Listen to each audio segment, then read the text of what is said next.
Introduction to company law. Introduction to company law ആണ് നമ്മൾ ഇന്ന് ഈ വീഡിയോയിലൂടെ ഡിസ്കസ് ചെയ്യാൻ പോകുന്നത്. നമ്മൾ ഇൻട്രൊഡക്ഷൻ പറയുകയാണ്. അവിടെ നമ്മൾ കമ്പനിയുടെ മീനിങ് പോലെ അല്ലെങ്കിൽ ഒരു ജസ്റ്റ് ഒരു ഇൻട്രോ, എന്താണ് കമ്പനി ലോ. നമ്മൾ ഈ കമ്പനി അഡ്മിനിസ്ട്രേഷൻ എന്ന് പറയുന്ന പേപ്പറിൽ പഠിക്കുന്നത് കമ്പനി ലോ ആണ്. കമ്പനി ലോ, അപ്പൊ ലോ എന്ന് പറഞ്ഞാൽ എന്തിനു വേണ്ടിയിട്ടുള്ളതാണ്? എന്തിനെയൊക്കെയോ റെഗുലേറ്റ് ചെയ്യാൻ വേണ്ടിയിട്ടുള്ള ചില റൂൾസ് ആൻഡ് റെഗുലേഷൻസ്, അതിനെയാണ് ലോ എന്ന് പറയുന്നത്. അപ്പൊ കമ്പനി ലോ എന്തായിരിക്കും?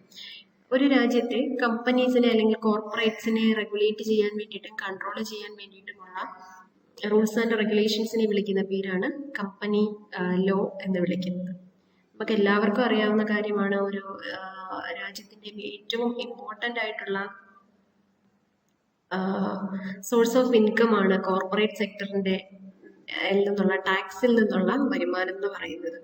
അപ്പോഴ് കോർപ്പറേറ്റ് സെക്ടറിനെ അത്ര കണ്ട് തന്നെ നമ്മൾ സേഫ് ഗാർഡ് ചെയ്ത് മുന്നോട്ട് കൊണ്ടുപോകേണ്ടതുണ്ട്.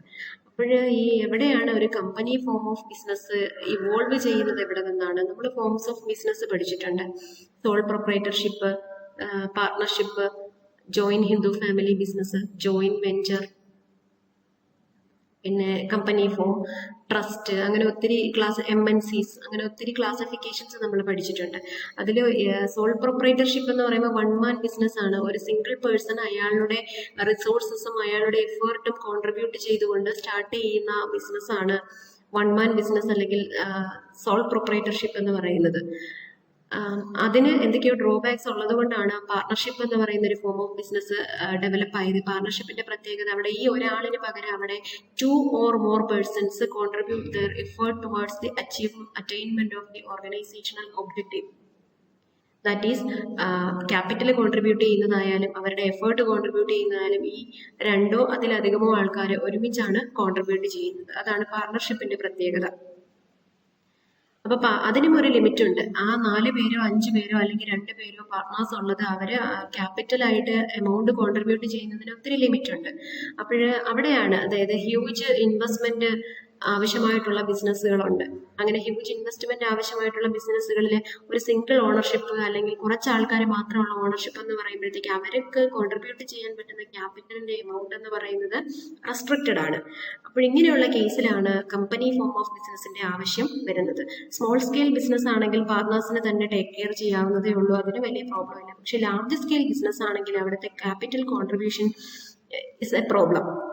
അപ്പൊ അതിന് വേണ്ടിയിട്ടാണ് ലാർജ് സ്കെയിൽ ഇൻവെസ്റ്റ്മെന്റിന് അല്ലെങ്കിൽ ലാർജ് സ്കെയിൽ ബിസിനസ്സുകൾക്ക് ആവശ്യമായിട്ടുള്ള ഇൻവെസ്റ്റ്മെന്റുകൾക്ക് അതിന് വേണ്ടിയിട്ടുള്ള ഇൻവെസ്റ്റ്മെന്റിന് വേണ്ടിയിട്ടാണ്, ഫിനാൻസ് ചെയ്യുന്നതിന് വേണ്ടിയിട്ടാണ് കമ്പനി ഫോം ഓഫ് ബിസിനസ് വന്നിട്ടുള്ളത്. അപ്പൊ കമ്പനീസ് ആക്ട് എന്ന് പറയുന്നത് it is the basic statute that is responsible to the incorporation regulation privileges and restrictions applicable to corporate sector. That is company sector അല്ലെങ്കിൽ കോർപ്പറേറ്റ് സെക്ടർ എന്ന് പറഞ്ഞാൽ കമ്പനീസിന്റെ സെക്ടറാണ്.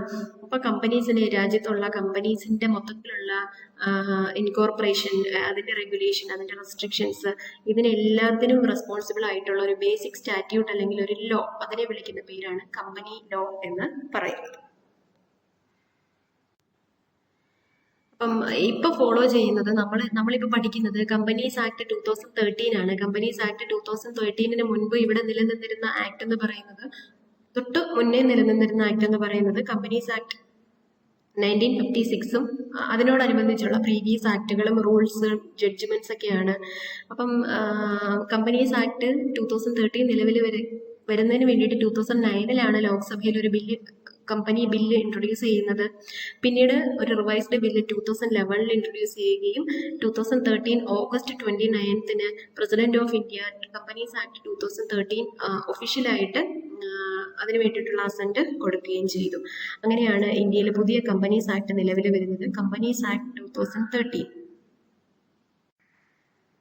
ഇനി നമുക്ക് അങ്ങോട്ട് പഠിക്കാനുള്ളത് കമ്പനിയുടെ മീനിങ്, ഡെഫിനിഷൻ, കമ്പനിയുടെ ഫീച്ചേഴ്സ്, അഡ്വാൻറ്റേജസ്, ഡിസഡ്വാൻറ്റേജസ്, ഇങ്ങനെ കുറച്ച് കാര്യങ്ങളാണ്. ടൈപ്സ് ഓഫ് കമ്പനീസ്, അങ്ങനെ ഒത്തിരി പോർഷൻസ് ആണ് നമുക്ക് ഒന്നാമത്തെ മൊഡ്യൂളിൽ പഠിക്കാനുള്ളത്. ഒന്നാമത്തെ മൊഡ്യൂൾ കുറച്ച് ലെങ്തിയാണ്, ഒത്തിരി കാര്യങ്ങൾ പഠിക്കാനുണ്ട്. നമ്മളത് പാർട്ട് ബൈ പാർട്ടായിട്ടാണ് പഠിപ്പിക്കാൻ വേണ്ടിയിട്ട് ഉദ്ദേശിക്കുന്നത്. അപ്പോൾ ഈ ഒരു വീഡിയോയിൽ ഞാൻ നിങ്ങൾക്ക് പഠിപ്പിക്കാൻ പോകുന്നത് കമ്പനിയുടെ മീനിങ്, കമ്പനിയുടെ definition, features, advantages and disadvantages, ഇത്രയാണ്. അപ്പോൾ നമുക്ക് ആദ്യമായിട്ട് കമ്പനിയുടെ മീനിങ് നോക്കാം. കമ്പനി എന്ന് പറയുന്നത് ഡിറൈവ് ചെയ്തിരിക്കുന്നത് ഒരു 2 ലാറ്റിൻ വേർഡുകളിൽ നിന്നാണ്. കോം എന്ന് പറയുന്ന വേർഡും പാനീസ് എന്ന് പറയുന്ന മറ്റൊരു വേർഡും. കോം എന്ന് വെച്ചാൽ വിത്ത് അല്ലെങ്കിൽ ടുഗെദർ എന്നാണ് അതിൻ്റെ അർത്ഥം. പാനീസ് എന്ന് പറഞ്ഞാൽ ബ്രെഡ് ആണ്. That means association of persons to their meals together. അതായത് റിസോഴ്സസ് ഒരുമിച്ച് കൊണ്ടുവന്നുകൊണ്ട് ആളുകൾ കൂടിച്ചേരുന്നു. അതിനെയാണ് കമ്പനി എന്ന് പറയുന്നത്. സിംപ്ലി അതിന്റെ മീനിങ് ഇതാണ്. Company means a voluntary association of persons formed to achieve some common objectives, having a separate legal entity, independent and separate from its members, with a perpetual succession and a common seal, and with a capital divisible into transferable shares. That means voluntary association of persons ആണ്. Voluntary association means ആളുകളുടെ സ്വമേധയാ associate ചെയ്യുന്നതാണ്, കൂടിച്ചേരുന്നതാണ്. ഒരു common objective attain ചെയ്യുന്നതിന് വേണ്ടിയിട്ടാണ് company form ചെയ്യുന്നത്. Common objective എന്ന് പറയുന്നത് ടുവേർഡ്സ് വെൽത്ത് മാക്സിമൈസേഷനോ പ്രോഫിറ്റ് മാക്സിമൈസേഷനോ അങ്ങനെ ഏതുമാവാം. പിന്നെ അതുപോലെ തന്നെ സെപ്പറേറ്റ് ലീഗൽ എൻറ്റിറ്റി ഉണ്ട്. സെപ്പറേറ്റ് ലീഗൽ എൻറ്റിറ്റി എന്ന് പറഞ്ഞാൽ എന്താണ്? കമ്പനിയും അവിടുത്തെ മെമ്പേഴ്സിൻ്റെയും members and company are separate, അല്ലെങ്കിൽ കമ്പനി വേറെ അതിൻ്റെ മെമ്പേഴ്സ് വേറെ. അതുപോലെ തന്നെ പെർപെക്ച്വൽ സക്സഷൻ ഉണ്ട് കമ്പനിക്ക്. ദാറ്റ് മീൻസ് കണ്ടിന്യൂറ്റി ഉണ്ട്. അതുപോലെ കോമൺ സീൽ, കമ്പനി ഒരു ആർട്ടിഫിഷ്യൽ പേഴ്സൺ ആണ്, അതുകൊണ്ട് തന്നെ അതിനെ ഒപ്പിടണമല്ലോ, അതിന് വേണ്ടിയിട്ടുള്ളതാണ് കോമൺ സീൽ എന്ന് പറയുന്നത്. അതിൻ്റെ അവിടുത്തെ ക്യാപിറ്റൽ ഡിവിസിബിൾ ആണ്. ഡിവിസിബിൾ ക്യാപിറ്റലിനെ വിളിക്കുന്ന പേരാണ് ഷെയർസ്.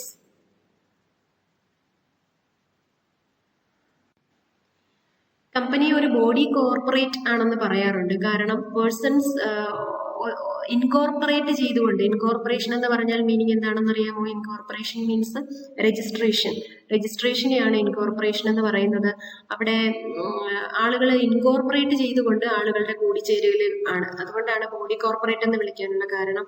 അതുപോലെ തന്നെ കമ്പനീസ് ആക്ട് 2013 പ്രകാരമോ കമ്പനീസ് ആക്ട് 1956 പ്രകാരമോ ഇല്ലെങ്കിൽ അതിന് മുൻപ് നിലനിന്നിരുന്ന ഏതെങ്കിലും ഒരു ആക്ട് പ്രകാരമോ രജിസ്റ്റർ ചെയ്തിരുന്നാൽ മാത്രമേ കമ്പനീസ് ബീയിങ് ഇൻ എക്സിസ്റ്റൻസ് ആകത്തുള്ളൂ, നിലനിൽപ്പുള്ളൂ. കമ്പനീസിന് രജിസ്റ്റർ ചെയ്യുക അല്ലെങ്കിൽ ഇൻകോർപ്പറേറ്റ് ചെയ്താൽ മാത്രമേ കമ്പനീസിന് നിലനിൽപ്പുള്ളൂ.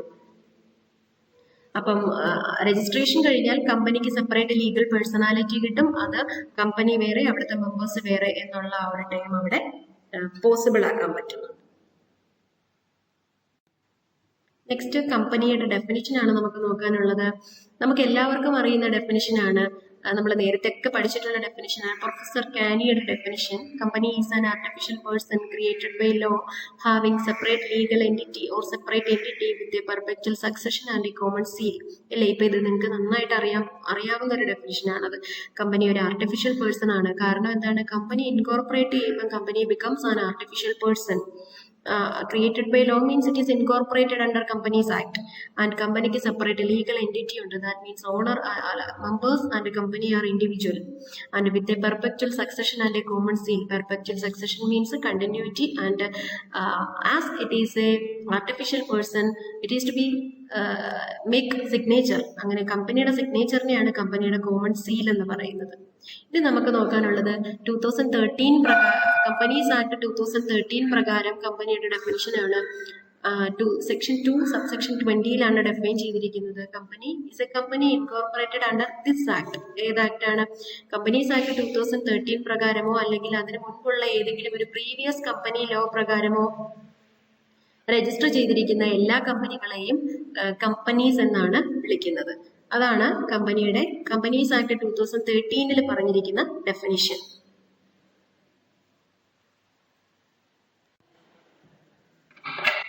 നെക്സ്റ്റ് നമുക്ക് നോക്കാനുള്ളത് ക്യാരക്ടറിസ്റ്റിക്സ് ഓഫ് കമ്പനിയാണ്. 10 ക്യാരക്ടറിസ്റ്റിക്സ് ആണ് നമുക്ക് നോക്കാനുള്ളത്. ഫീച്ചേഴ്സ് എന്ന് പറഞ്ഞാലും ക്യാരക്ടറിസ്റ്റിക്സ് എന്ന് പറഞ്ഞാലും സെയിം തന്നെയാണ്.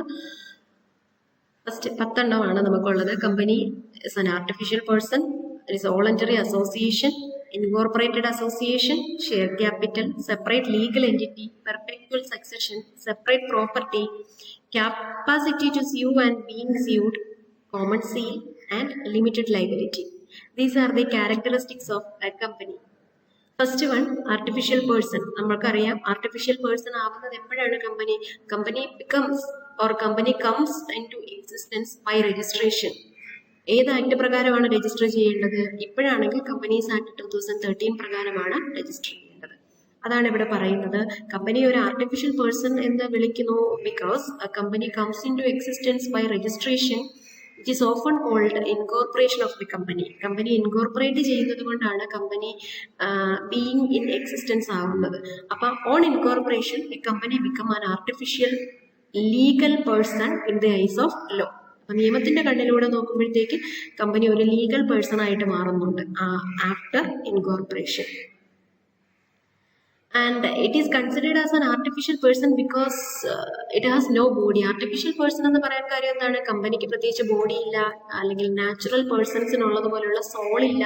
അതുകൊണ്ടാണ് കമ്പനി ആർട്ടിഫിഷ്യൽ പേഴ്സൺ ആണ് എന്ന് പറയാൻ കാരണം. അത് ലോ ക്രിയേറ്റ് ചെയ്യുന്നതാണ്. അപ്പൊ കമ്പനിയെ ഒരു ലീഗൽ പേഴ്സൺ ആയിട്ട് മാത്രമേ കൺസിഡർ ചെയ്യുന്നുള്ളൂ. ആർട്ടിഫിഷ്യൽ പേഴ്സൺ ആയതുകൊണ്ട് തന്നെ നാച്ചുറൽ പേഴ്സൺ ആയിട്ട് കൺസിഡർ ചെയ്യുന്നില്ല. ഇനി രണ്ടാമത്തെ ക്യാരക്ടറിസ്റ്റിക്സ് ആണ് voluntary association. Joint stock company എന്ന് പറയുന്നത് is a form of business organization, നമുക്കറിയാവുന്നതാണ്. അപ്പോൾ അവിടെ നമുക്ക് നോക്കാൻ പറ്റുന്നതാണ് വോളണ്ടറി അസോസിയേഷൻ ഓഫ് പേഴ്സൺസ് എന്ന് പറഞ്ഞാൽ people who contribute capital to a common fund and employ it to carry on a definite business activity to share profits. അതായത് ആളുകൾ അവരുടെ കയ്യിലുള്ള അവരുടെ കയ്യിലുള്ള ക്യാപിറ്റൽ ഈ കമ്പനിയുടെ കോമൺ ഫണ്ടിലേക്ക് കോൺട്രിബ്യൂട്ട് ചെയ്യുകയും എന്നിട്ട് അത് കോൺട്രിബ്യൂട്ട് ചെയ്തുകൊണ്ട് ബിസിനസ് ആക്ടിവിറ്റീസ് ചെയ്തിട്ട് അതിൽ നിന്ന് പ്രോഫിറ്റ് ഉണ്ടാക്കുമ്പോൾ ആ പ്രോഫിറ്റ് ഷെയർ ചെയ്യുകയും ചെയ്യുന്നുണ്ട്. അതിനെയാണ് വോളണ്ടറി അസോസിയേഷൻ എന്ന് പറയുന്നത്. നെക്സ്റ്റ് ഇൻകോർപ്പറേറ്റഡ് അസോസിയേഷൻ ആണ്. ഇൻകോർപ്പറേറ്റഡ് അസോസിയേഷൻ എന്ന് പറയാൻ കാരണം കമ്പനീസ് ആക്ട് 2013 പ്രകാരം കമ്പനീസിനെ രജിസ്റ്റർ ചെയ്യുന്നുണ്ട്. അതുകൊണ്ടാണ് ഇൻകോർപ്പറേറ്റഡ് അസോസിയേഷൻ എന്ന് ഇതിനെ പറയുന്നത്. നെക്സ്റ്റ് ഷെയർ ക്യാപിറ്റൽ എന്ന് പറയുന്ന ഒരു ഫീച്ചറാണ്. ഷെയർ ക്യാപിറ്റൽ എന്ന് പറയുമ്പോഴത്തേക്ക് എന്താണ്, ഒരു കമ്പനിക്ക് പ്രവർത്തിക്കണമെങ്കിൽ അവർക്ക് എന്താണ്, ഫിനാൻസിന്റെ ആവശ്യമുണ്ട്, ഫണ്ടിന്റെ ആവശ്യമുണ്ട്. അങ്ങനെ ഫണ്ട് മണി സോ റേസ്ഡ് അതിനെയാണ് ക്യാപിറ്റൽ എന്ന് പറയുന്നത്. Usually the money raised by the company is divided into subunits. Each subunits are called shares.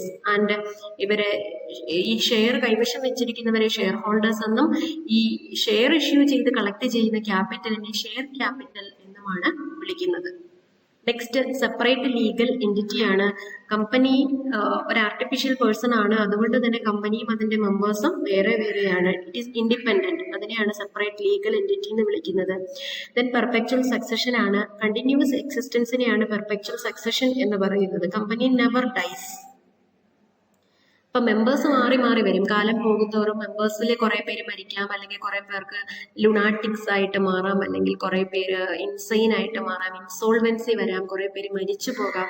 എന്നിരുന്നാലും കമ്പനി ഈസ് കമ്പനി. അതെങ്ങനെയാണ്? അതിങ്ങനെ നിലനിന്ന് തന്നെ പോകും. അതിനൊരു എൻഡ് ഇല്ല. അത് വൈൻഡപ്പ് ചെയ്യുന്ന സമയം വരെ കമ്പനിക്ക് എൻഡ് ഇല്ല. അതാണ് പെർപെക്ച്വൽ സക്സഷൻ എന്ന് പറയുന്നത്. ഇനി അടുത്തത് സെപ്പറേറ്റ് പ്രോപ്പർട്ടി ആണ്. സെപ്പറേറ്റ് പ്രോപ്പർട്ടി എന്ന് പറയാൻ കമ്പനി ഒരു ലീഗൽ പേഴ്സൺ ആണ് in the eyes of law. അതുകൊണ്ട് തന്നെ കമ്പനിക്ക് അതിന്റെ സ്വന്തം പേരിൽ വസ്തുക്കൾ കൈവശം വയ്ക്കാനും വിൽക്കാനും ഒക്കെ ഉള്ള അവകാശമുണ്ട്. അതാണ് സെപ്പറേറ്റ് പ്രോപ്പർട്ടി എന്നുകൊണ്ട് ഉദ്ദേശിക്കുന്നത്. Then capacity to sue and being sued ആണ്. ആസ് ആൻ ആർട്ടിഫിഷ്യൽ പേഴ്സൺ കമ്പനിയുടെ പേരിൽ കേസ്, കമ്പനിയുടെ മെമ്പേഴ്സിന്റെ പേരിലല്ല, കമ്പനി തന്നെ ഒരു ആർട്ടിഫിഷ്യൽ പേഴ്സൺ ആയതുകൊണ്ട് കമ്പനിയുടെ പേരിലും അല്ലാതെയൊക്കെ കേസ് കൊടുക്കാനൊക്കെ പറ്റും. ദെൻ കോമൺ സീലാണ്. കമ്പനിയുടെ സിഗ്നേച്ചർ ആണ് അതിന്റെ കോമൺ സീൽ എന്ന് പറയുന്നത്. ഒഫീഷ്യൽ സിഗ്നേച്ചർ ഓഫ് ദ കമ്പനിയാണ് കോമൺ സീൽ എന്ന് പറയുന്നത്. ദെൻ ലിമിറ്റഡ് ലൈബിലിറ്റി ആണ് പറയേണ്ടത്. ലൈബിലിറ്റി ലിമിറ്റഡ് ആണ്. കമ്പനിയുടെ ഏറ്റവും ഇമ്പോർട്ടൻ്റ് ആയിട്ടുള്ള ഒരു പ്രത്യേകതയാണ് ലിമിറ്റഡ് ലൈബിലിറ്റി എന്ന് പറയുന്നത്.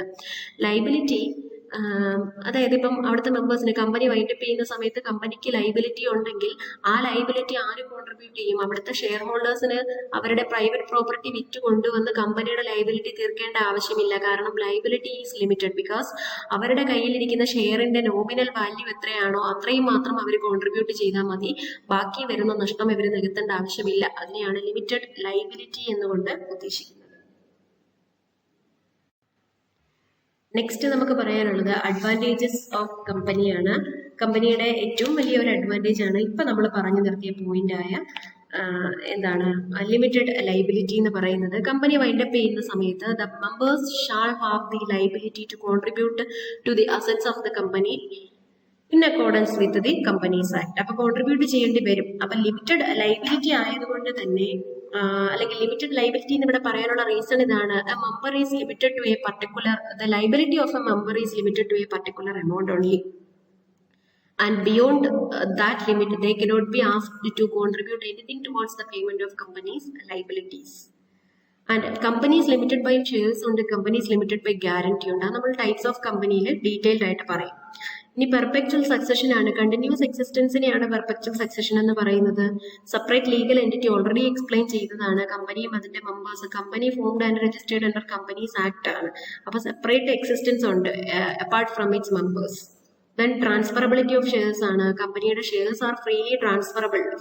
ഒരു മൂവബിൾ പ്രോപ്പർട്ടി ട്രാൻസ്ഫർ ചെയ്യുന്നത് പോലെ തന്നെ കമ്പനിയുടെ ഷെയർസ് നമുക്ക് ഫ്രീലി ട്രാൻസ്ഫർ ചെയ്യാൻ പറ്റും ഇൻ ദി ഓപ്പൺ മാർക്കറ്റ്. അതിനെയാണ് ട്രാൻസ്ഫറബിലിറ്റി ഓഫ് ഷെയർസ് എന്ന് പറയുന്നത്. ദെൻ കമ്പനി ഒരു ആർട്ടിഫിഷ്യൽ പേഴ്സൺ ആയതുകൊണ്ട് തന്നെ അതിന്റെ സ്വന്തം പേരിൽ പ്രോപ്പർട്ടി ഹെൽഡ് ചെയ്യാനുള്ള റൈറ്റ് ഉണ്ട്. അതാണ് സെപ്പറേറ്റ് പ്രോപ്പർട്ടി എന്നുകൊണ്ട് ഉദ്ദേശിച്ചിരിക്കുന്നത്.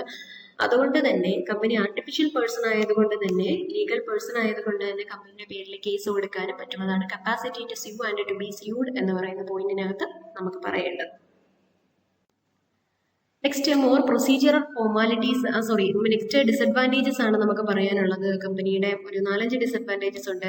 ഒരു കമ്പനി ഫോം ചെയ്യണമെങ്കിൽ ഒരുപാട് procedural formalities and expenses involve ചെയ്യുന്നുണ്ട്. ഹ്യൂജ് കമ്പനി ഇൻകോർപ്പറേറ്റ് ചെയ്യണമെങ്കിൽ അതിന് ആപ്ലിക്കേഷൻ കൊടുക്കണം, അതിന് കുറേ സ്റ്റെപ്സ് ഉണ്ട്. നമ്മളിതെല്ലാം ഡീറ്റെയിൽഡ് ആയിട്ട് അടുത്ത മൊഡ്യൂളുകളിൽ പഠിക്കുന്നതാണ്.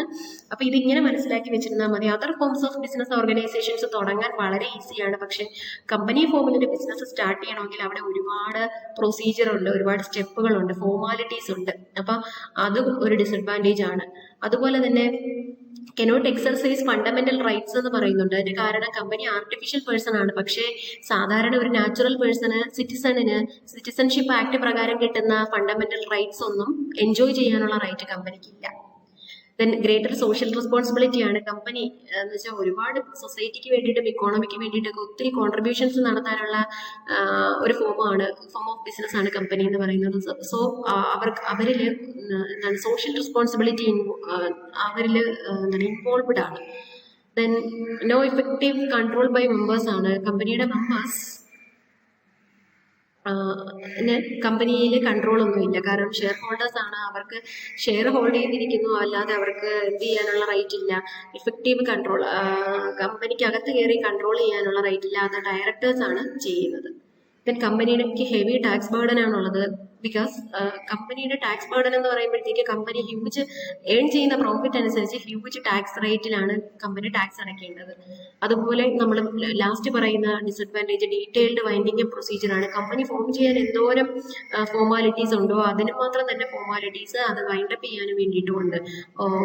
ഒരുപാട് പ്രൊസീജിയേഴ്സിലൂടെ മാത്രമേ നമുക്ക് കമ്പനി വൈൻഡപ്പ് ചെയ്യാൻ സാധിക്കത്തുള്ളൂ. These are the advantages of companies. അപ്പൊ ഈ ഒരു ഇതിൽ നമ്മൾ പറഞ്ഞത് കമ്പനിയുടെ meaning, definition, characteristics, advantages, disadvantages ഇത്രയാണ്. നിങ്ങൾക്ക് ഈ വീഡിയോ ഇഷ്ടപ്പെട്ടാൽ ഈ ചാനൽ സബ്സ്ക്രൈബ് ചെയ്യുക. പുതുതായി അപ്ലോഡ് ചെയ്യുന്ന വീഡിയോസിനെ കുറിച്ചുള്ള നോട്ടിഫിക്കേഷൻ ലഭിക്കാൻ വേണ്ടി ബെൽ ഐക്കണിൽ ക്ലിക്ക് ചെയ്യുക. നിങ്ങളുടെ അഭിപ്രായങ്ങളും നിർദ്ദേശങ്ങളും കമന്റ് ബോക്സിൽ കമന്റായി പോസ്റ്റ് ചെയ്യുക. Thanks for watching.